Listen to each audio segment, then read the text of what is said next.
Tadi kan Bapak bilang harus lah ya dari sekian 820.000 TPS, terus biayanya sekian ratus miliar.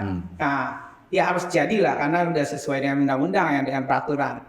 Nah, kita tahu rezim ini kan pandai membuat aturan, bikin kaget rakyat atau bikin kaget para oposisi aktivis gitu.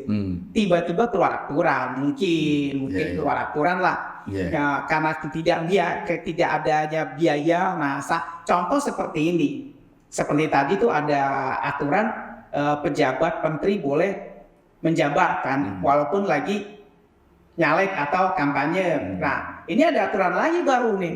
Nah, Gubernur Jakarta ditunjuk presiden, ada RUU-nya. Nah, sampai Mendagri pun Tito Karnavian bilang nggak setuju. Tapi kan kita tahu rezim ini kan pandai banget bermain sandiwara. Saya bisa memahami itu gitu.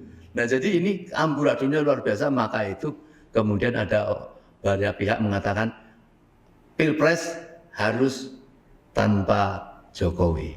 Nah, itu maksudnya seperti itu.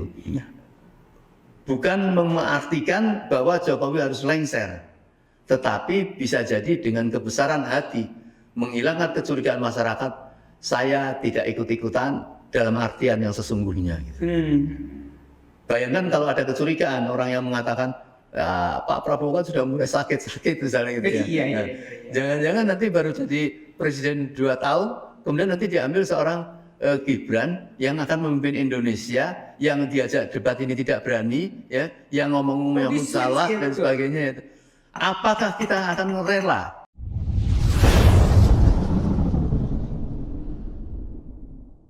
Pak, ini orang ini lagi rame nih kampanye Pilpres sih Pak.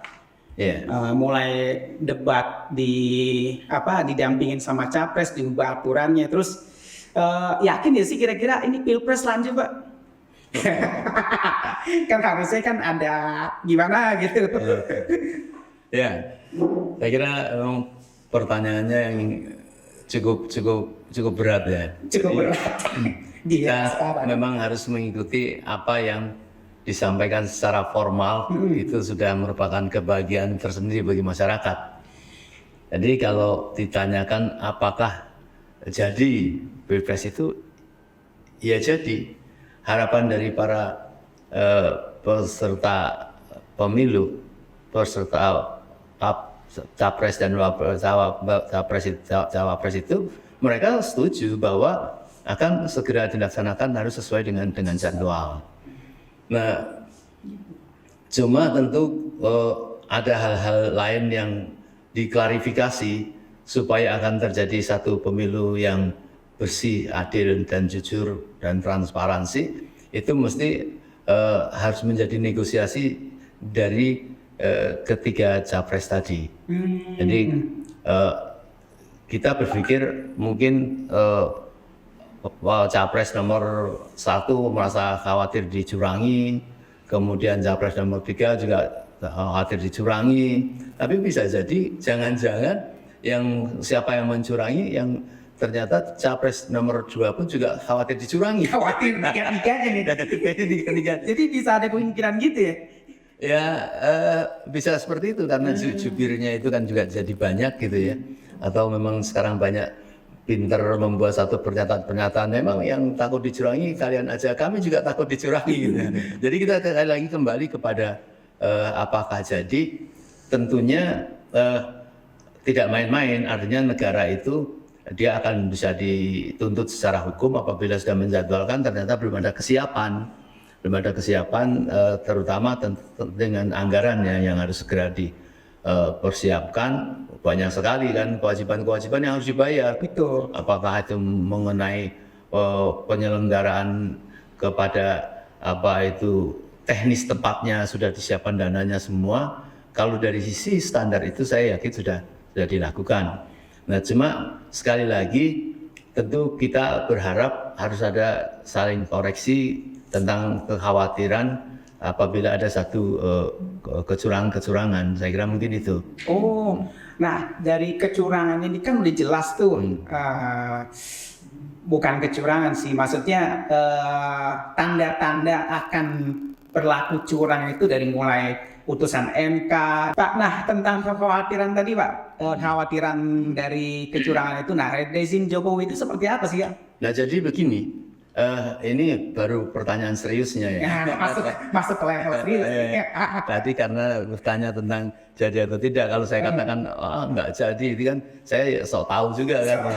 Karena faktanya kan Presiden sudah menjadwalkan, sudah menerima KPU itu capres-capres yang sudah dilaporkan juga gitu. Faktanya itu terjadi, tetapi kemudian masih ada beberapa tuntutan, misalnya yang jelas-jelas kita tahu semua bahwa capres 1 itu mengatakan cawapresnya masih capres 2 maksud saya, capresnya memang sudah melaporkan dan cawapresnya itu banyak di komplain oleh masyarakat secara luas, yaitu tentang proses hukum perubahan di MK itu tadi, di MK.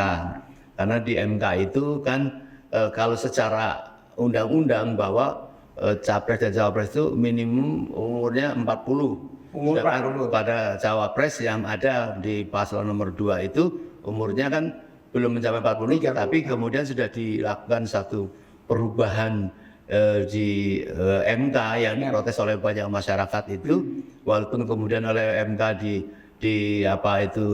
diberikan satu keputusan bahwa karena ada norma baru yang bisa dilakukan, yaitu seorang bekas pernah menjabat pejabat publik selama 2 tahun atau berapapun itu bisa diterima. Nah, itu yang kemudian menjadi protes, maka timbullah kemudian dimajukan di MK, Majelis Kehormatan Mahkamah Konstitusi.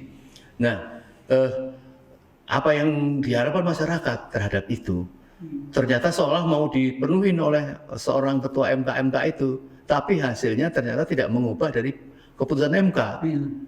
Dia hanya memberikan kepastian bahwa ketua MK melakukan pelanggaran kode etik, tetapi tidak memutuskan tentang keputusan MK itu. Ini yang jadi masalah. Tetapi KPU dia berpegang pada bahwa pokoknya MK sudah membolehkan ini. Langsung besoknya mereka sudah melakukan satu kampanye ataupun satu kegiatan pemasangan baliho besar-besaran. Artinya itu memang sudah disiapkan dan yakin pasti hasil akhirnya pokoknya bisa gitu. Ya, jadi ya ini yang menjadi protes yang bisa menjadi masalah yang kedua untuk terjadinya satu pemilu yang jurdil gitu ya, bersih dan transparan. Nah, pada hal ini apabila ditanyakan bagaimana tentang itu, saya yakin sebelum Pilpres ini pasti akan ada tuntutan-tuntutan dari dua capres ini, baik capres Ganjar Mahfud ataupun capres Amin, pasti akan melakukan satu tentunya protes-protes, dan bisa jadi bukan dari capresnya, tetapi dari masyarakat yang pendukung dari kedua itu ataupun lembaga-lembaga hukum dari kedua itu. Gitu. Saya yakin akan terjadi. Itu yang pertama. Yang kedua, yang tidak kalah pentingnya adalah masyarakat yang belum menentukan sikap dia itu pendukung siapa. Itu jumlahnya kan banyak sekali.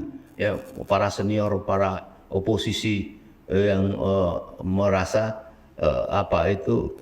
tidak akan jurdil, bersih dan menegakkan kebesaran benar Pilpres itu. Ditambah lagi Jokowi ikut-ikutan masih kan? Nah, maka itu kan timbul omongan Don cawe-cawe ya. Itu kan perkataan keras dari si Denny Indrayana ya, yang kemudian ternyata banyak juga orang-orang bahwa ini bisa berlangsung dengan jujur, bersih, adil, transparan dan lain sebagainya kalau tanpa cawe-cawe Jokowi. Tetapi nampaknya itu beralasan karena apa yang telah dilakukan itu sudah nampak di masyarakat, yaitu tentang pengumpulan aparat-aparat desa, tentang polisi dikhawatirkan tidak memihak dan sudah terlihat ketidakperpihakannya itu juga. Kemudian ditambah lagi orang melihat bahwa penggantian Pangap itu mengharap supaya TNI itu didorong untuk tidak berbuat netral untuk memenangkan salah satu capres itu. Itu yang dikhawatirkan dan sudah terlihat kisi-kisi. Ada indikasi karena pergantian itu, ada indikasi ke sana ya? Ya, maka itu karena tahu desakan dari masyarakat luas seperti itu, kalau tidak salah kemarin itu sudah ada penandatanganan Polri dan TNI menandatangani untuk tidak berpihak pada siapa dan pokoknya itu mereka netral. Mereka netral. Itu secara formal. Apakah kemudian itu diamini ya, bukan diamini, artinya disetujui atau tidak disaksikan oleh masyarakat? Ya kita lihat apakah masyarakat sudah percaya itu. Itu yang pertama. Yang kedua, apakah cukup dengan bersih tanpa campur tangan saja? Apakah nanti dari masyarakat luas ataupun pada capres ini bagaimana sanksi kalau terjadi satu kecurangan? Karena kecurangan yang terjadi tahun 2019 ya, atau eksiden yang terjadi pembunuhan ratusan ribu ya, kayak kemarin ya, puluhan ribu ya, 700 KPPS. KPS kepada para saksi, kemudian banyak sekali lah yang terjadi eksiden itu. Bukan mati mendadak ya, pembunuhan. Nah itu tidak diusut. Nah, akankah itu akan terjadi lagi pada pemilu ini? Itu tentu harus dibahas. Ini secara luas memang harus dibicarakan. Itu syarat untuk kemudian terjadinya pemilu yang bisa melegakan masyarakat. Karena kita tahu bahwa sesuatu pemilu pilpres yang dilakukan secara curang dan tidak adil itu pasti akan menghasilkan satu pemerintahan yang tidak bersih, menghasilkan pemerintahan yang tidak adil. Dan inilah yang sebenarnya menjadi semangat masyarakat mengapa menyambut pemilu. Mereka ingin satu perubahan, ada yang ingin penyelamatan Indonesia, karena ada kekhawatiran campur tangan yang memaksakan sekali ya. Dan itu terindikasi oleh sebenarnya menjadi larangan pada tahun reformasi itu, tidak boleh ada KKN, nepotisme dan nepotisme dan KKN serta termasuk dinasti keluarga itu kan itu menjadi fokus utama. Sekarang ini justru di tengah-tengah persiapan ini bukan saja mencolok ada seorang presiden yaitu Jokowi, nampaknya melibatkan seluruh keluarga ya. Dan bahkan memaksakan kalau menurut bacaan orang ya, anaknya untuk jadi cawapres, yaitu bahkan berani mengubah undang-undang yang mestinya bukan domain MK, tetapi itu adalah domain DPR bersama rakyat untuk mengubah undang-undang. Ayo kita berubah, jangan umur sebelum 24, umur sebelum 40 bisa. Ini campur tangan yang kelihatan sekali. Dan semoga itu bisa terselesaikan masa sebelum pilpres. Karena kan cuma tinggal beberapa bulan lagi. Betul. Nah kalau sampai tidak terjadi, ini yang saya khawatirkan.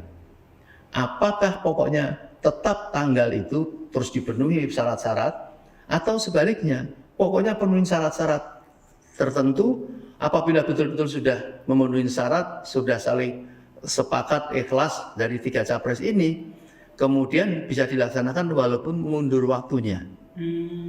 Nah, kalau kemudian ada kesepakatan mundur waktunya, akan ada satu problem lagi yang menimbulkan itu. Masalah baru. Masalah baru itu tentu sebenarnya sangat mudah. Ya. Kalau kita tetap ingin meletakkan ini pada konstitusi yang benar, yang penting pada bulan April kalau tidak salah ya, tanggalnya saya lupa, di 2024, yang namanya Presiden Jokowi itu sudah masa habis waktunya, tidak mungkin diperpanjang. Apabila kalau diperpanjang itu jelas-jelas melanggar konstitusi. Janganlah belum selesai persiapan ini maka itu diperpanjang, karena kalau merubah konstitusi tentu harus ada satu proses yang harus dilalui. Nah tentu bisa saja ini diundur tapi Presiden Jokowi tetap harus sudah selesai jadi presiden, siapa yang memegang untuk pengaturan kekuasaan ini, apakah pakai dengan cara apa itu, apakah triumvirat atau dan sebagainya, tapi yang jelas itu tadi harus dilakukan. Nah ini yang sangat menjadi pelik sekali gitu ya. Oh gitu Pak. Nah yakin nggak sih Pak ada presiden baru tahun 2024? Ini kan masuk ke ranah ini nih, tegang juga nih kami ini.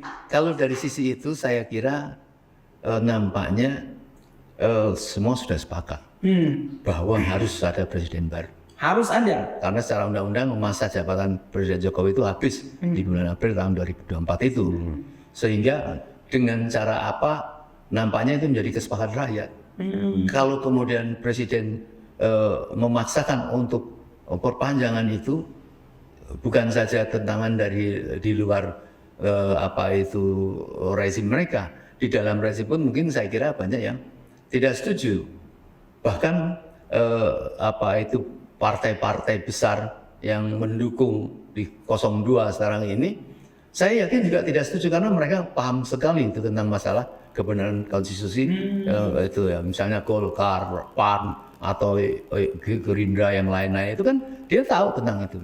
Masa mau bersepakat melanggar konstitusi dilakukan mereka? Ya, kalau bersama-sama nggak mungkin di luar 3 partai itu kemudian mensepakati perpanjangan atau tidak mungkin. Inilah yang menjadi ribut sekarang ini, yang dijadikan patokan bahwa kegagalan Presiden Jokowi yang konon katanya mengendaki 3 periode ditentang, perpanjangan juga ditentang, maka jalan satu-satunya untuk bisa cawe-cawe di dalam rezim atau yang akan datang, dia menanamkan anaknya. Ini kan bacaan orang karena memang fakta sudah ada terlihat itu. Nah jadi memang harus ada kesepakatan masyarakat secara luas, ya, harus ingin menyambut satu penyelamatan negeri kita ini dengan melaksanakan hukum-hukum, terutama hukum-hukum pilpres untuk menghadirkan pemilu, menghasilkan satu presiden yang dianggap bisa menyelesaikan persoalan-persoalan bangsa. Saya kira itu. Iya Pak, ini kan ada 823.220 titik TPS. Nah ditambah jumlah saksi mungkin 3 sekitar berapa? 2 jutaan lebih ya saksi TPS tuh. 2.400.000 berapa gitu. Nah anggaplah 2.500.000. Nah, ada kemungkinan nggak sih biayanya itu nanti pemerintah mungkin kan kalau di total kalau anggaplah kalau biayanya 200.000 lah, sekitar 617 miliar lah, 600-an miliar lah. Nah, ada kemungkinan nggak sih bilang nanti ketika itu rezim ini bilang, wah negara nggak ada biaya, gimana? Kalau biaya seperti itu mestinya sudah termaktub di dalam satu pelaksanaan pemilu. Itu sudah dianggarkan di APBN mestinya. Dan tinggal pada saat pelaksanaan harus dipenuhi. Mungkin kan sudah entah itu diangsur atau dicicil secara aturan seperti itu atau tidak, tetapi saya tahu sudah ada dianggarkan dan pada saat pelaksanaan itu memang harus dikeluarkan. Negara yang kaya seperti ini saya kira untuk menghasilkan satu pemerintahan yang bersih harus diadakan itu. Harus diadakan. Cuma persoalannya tadi karena disebut masalah tentang jumlah saksi dan anggaran untuk saksi. Ini menurut saya yang harus ditinjau ulang. Karena kalau itu dibebankan kepada partai-partai kan ada capres-capres yang miskin. Oh, bukan dari negara. Nah, itu masalahnya yang harus kita cek ulang. Faktanya pada pemilu yang dulu banyak capres yang tidak mampu memenuhi jumlah saksi karena mungkin tidak ada uang atau seperti apa. Dan itu mestinya Bapak Menhan yang dulu menjadi capres, Pak Prabowo tahu persis bahwa karena kita semua tahu terlibat di dalam itu banyak di daerah-daerah terpencil yang tidak ada saksi dari capres dia itu karena tidak ada biaya gitu. Nah mestinya kalau itu dijadikan menjadi penting, biaya-biaya baik dari capres manapun jumlahnya berapa harus di cover.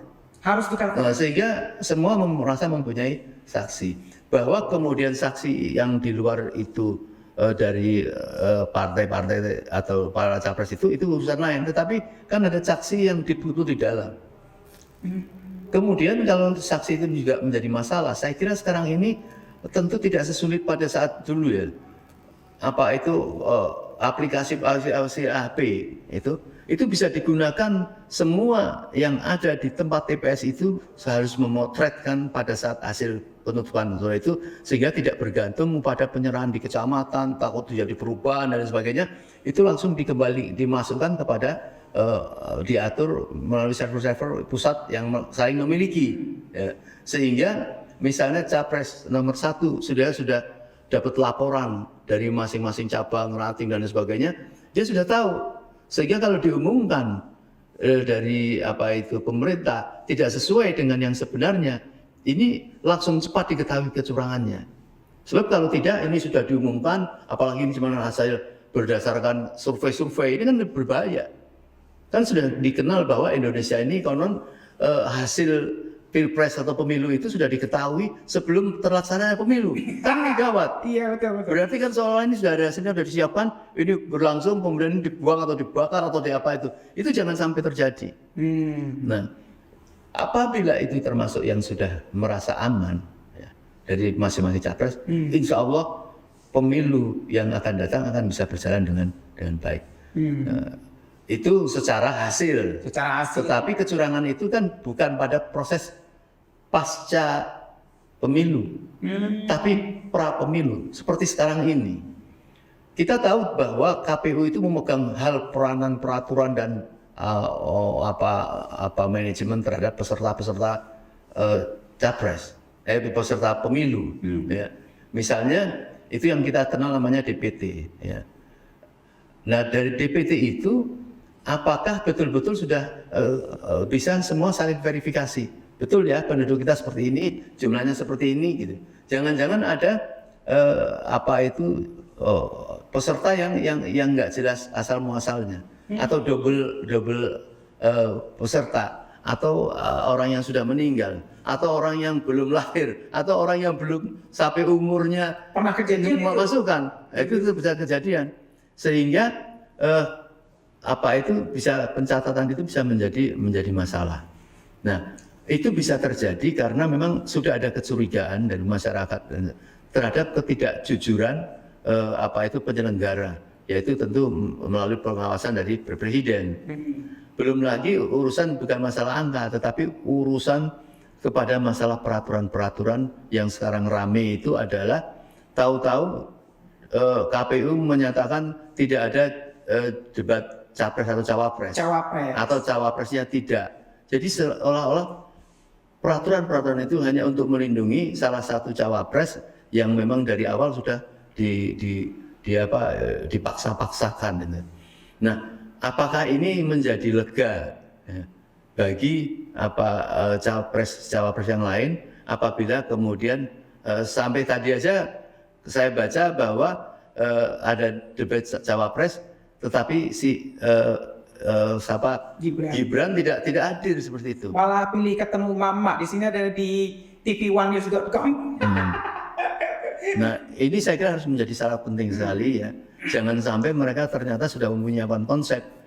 Biar pokoknya apapun orang ribut masalah debat atau tidak, tapi dia akan mencari jalan lain. Pokoknya yang penting menang. Nah, itu bisa. Nah, ini semua yang menjadi ganjalan-ganjalan untuk berlangsungnya capres atau cawapres pilpres yang akan datang. Betul. Saya kira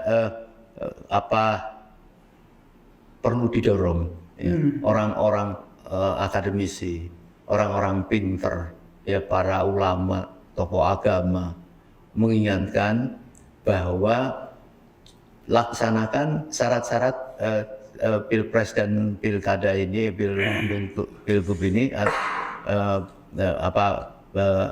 pilkada ini, yaitu dengan syarat-syarat yang sudah dipenuhi yang diminta oleh masyarakat.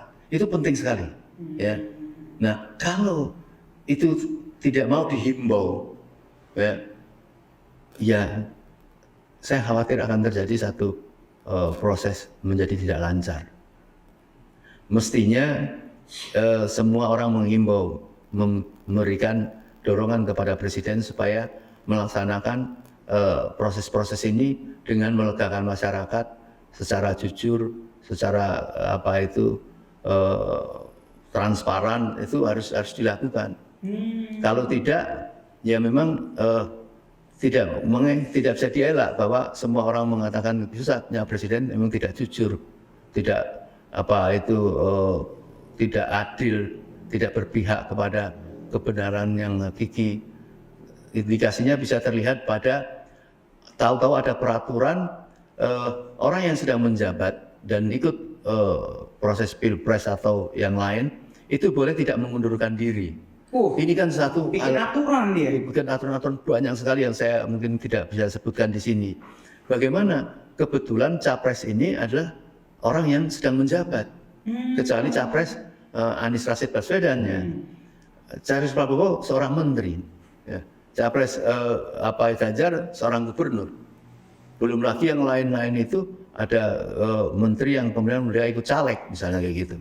Itu pasti akan terjadi satu ketidakadilan dan ketidakjujuran.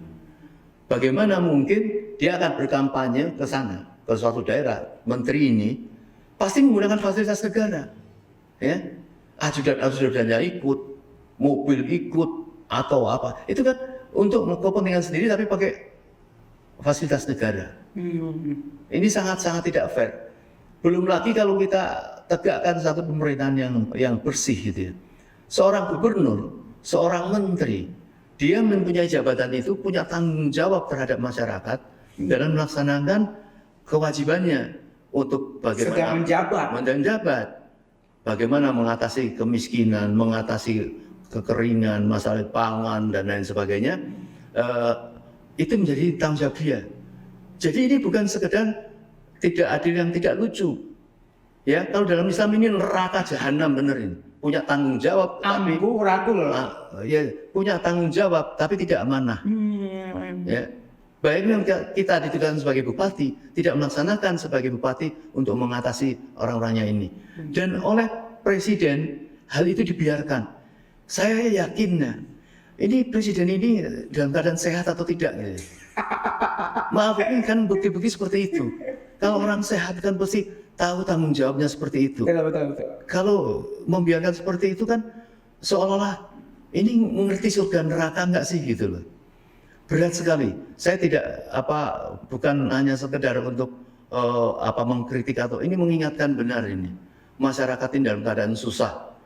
Yang bertindak pemimpin yang adil, pemimpin yang jujur, yang melegakan masyarakat. Cobalah hadirkan pemilu yang bersih, pemilu yang baik terhadap pada masyarakatnya yang ingin mempunyai pemimpin gitu.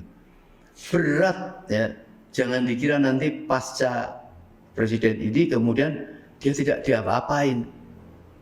Ya tentu mungkin belum ada niatan apa-apa dari capres ini, tapi masyarakat yang sudah sakit hati ya diperlakukan tidak adil gitu ya. Ada masyarakat tertentu mendapat sesuatu dengan dilempar-lempar ya. Yang tidak dapat lemparan gimana? Ya kan? Jadi ini yang nampaknya mengapa kita harus serius menanggapi dan mengharap pemilu yang bersih, jujur, dan adil. Saya kira itu. Tadi kan Bapak bilang haruslah ya dari sekian 820.000 TPS, terus biayanya sekian ratus miliar. Ya harus jadilah karena udah sesuai dengan undang-undang ya, dengan peraturan. Nah, kita tahu rezim ini kan pandai membuat aturan, bikin kaget rakyat atau bikin kaget para oposisi aktivis gitu. Tiba-tiba keluar aturan, mungkin keluar aturan lah. Ya, karena tidak adanya biaya. Nah, contoh seperti ini. Seperti tadi tuh ada aturan pejabat menteri boleh menjabatkan walaupun lagi nyalek atau kampanye. Nah, ini ada aturan lagi baru nih. Nah, Gubernur Jakarta ditunjuk presiden, ada RUU-nya. Nah, sampai Mendagri pun Tito Karnavian bilang nggak setuju. Tapi kan kita tahu rezim ini kan pandai banget bermain sandiwara. Gimana Pak? Ya, bagus sekali ya pertanyaannya. Ini bukan masalah setuju dan tidak setuju. Ya, ini berdasarkan tentu kepada undang-undang dan hukum yang mestinya logika hukum itu harus adil gitu ya. Harus ada ya. Kita terlambat. Maka itu apabila ada satu peraturan, ada satu penyimpangan yang tidak dikoreksi, menyusul dengan penyimpangan, ya, yang lain-lain itu makin berat. Apa yang saya maksud? Peletakan PLT yang sudah berjalan di beberapa ratus kabupaten atau beberapa provinsi mengenai gubernur itu saya yakin itu tidak adil. Bagaimana peletakan itu diletakkan oleh presiden, ya, yang seolah presiden ini mempunyai hak hukum yang tidak bisa dikoreksi.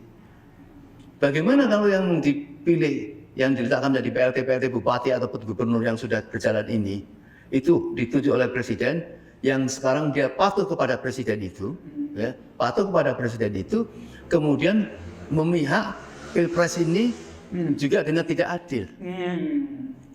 Ini suatu ketidakjujuran dan ketidakadilan yang pertama yang harus diprotes.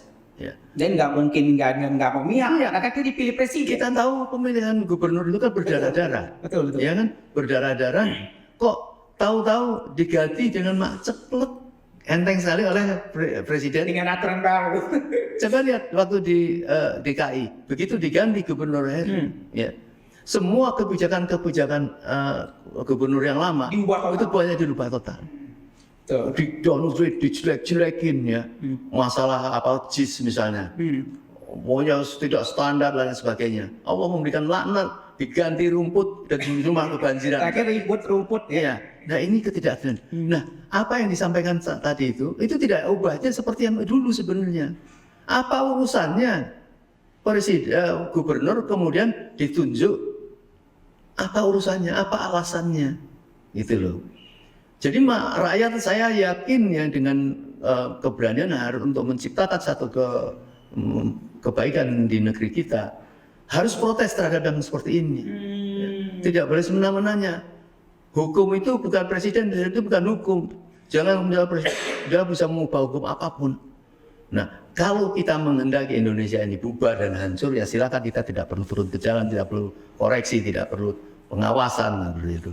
Ini pertanyaan itu saya boleh mengusulkan harus ditolak.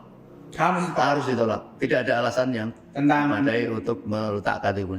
Jangan dikait-kaitkan dengan yang sudah disepakati oleh undang-undang, yaitu tentang daerah istimewa. Ada di Indonesia ini 2 daerah istimewa yang memang mungkin dengan cara-cara tersendiri, yaitu misalnya Yogyakarta dan Aceh. Yang Adi Armando kemarin. Ya, saya tidak mengaitkan dengan itulah. Tapi saya bisa menyampaikan historisnya sedikit. Bagaimana pada saat itu kesultanannya. Dulu kan negara Indonesia sebelum terbentuk kan terdiri dari satu kerajaan-kerajaan yang dimana salah satu kesultanan dan kerajaan di Yogyakarta itu sesuatu yang mempunyai aset dan kekuasaan yang luar biasa. Ya, betul. Tanahnya, kekayaannya, dan itu berhasil dibujuk oleh Indonesia untuk ayo bergabung karena di dalam wilayah Indonesia bergabung di sini. Kemudian keraton menyerahkan uang yang sekian luar biasa tidak terhitung jumlahnya. Ya, kalau secara keratonnya tanah ini memang sejarahnya di Yogyakarta itu memang punya keratonan itu, dipinjamkan kepada rakyat. Ya, tetapi dia HGB. Tetapi bukan HGB ini kemudian semena-mena akan semena-mena dari keraton, kemudian nanti akan habis HGB-nya kehilangan hak. Saya kira tidak itu. Betul. Cuman dari secara historinya seperti kayak gitu. Nah lantas ada tadi kaitan dengan Ade Armando. Sekarang dengan entengnya ya, mengatakan bahwa mahasiswa jangan protes masalah dinasti politik. Di keraton di Jogja sendiri itu terjadi dinasti politik. Ini saya kira ini memang pura-pura bodoh aja. Bimbo. UI saya kira malu mempunyai dosen seperti ini dan harus dipecat ya, karena akan mempengaruhi otak-otak para mahasiswa dengan nggak benar saya. Nah jadi terjadi kedamaian seperti itu. Faktanya pemilihan gubernur khusus di daerah khusus itu saya kira bukan minta ngemis-ngemis dari mereka. Negara yang memang menetapkan karena begitu besar jasanya. Ya, saya bukan orang keraton jelas ya, wajah saya aja bukan orang tapi saya bisa memahami itu gitu. Nah jadi ini amburadunya luar biasa, maka itu kemudian ada banyak pihak mengatakan Pilpres harus tanpa Jokowi. Nah itu maksudnya seperti itu. bukan mengartikan bahwa Jokowi harus lengser, tetapi bisa jadi dengan kebesaran hati menghilangkan kecurigaan masyarakat. Saya tidak ikut-ikutan dalam artian yang sesungguhnya. Gitu. Bayangkan kalau ada kecurigaan, orang yang mengatakan Pak Prabowo kan sudah mulai sakit misalnya gitu ya. Iya. Jangan-jangan nanti baru jadi presiden 2 tahun, kemudian nanti diambil seorang Gibran yang akan memimpin Indonesia, yang diajak debat ini tidak berani, ya, yang ngomong-ngomong yang salah dan sebagainya. Apakah kita akan rela Indonesia seperti itu? Ya. Kecuali ada seperti kayak Gibran, ya, ketua BEM UGM, kemarin calon Gibran, orang yang cerdas, omongan luar biasa. Itu milenial yang dimaksud oleh orang-orang anak-anak muda, milenial yang mempunyai kemampuan khusus. Ya, jadi ini hal sangat penting sekali. Saya kira bagus sekali pertanyaan-pertanyaannya sehingga bisa membuka apa yang saya perlu sampaikan. Jadi gitu. Baik Pak, makasih banyak nih podcastnya. Ya.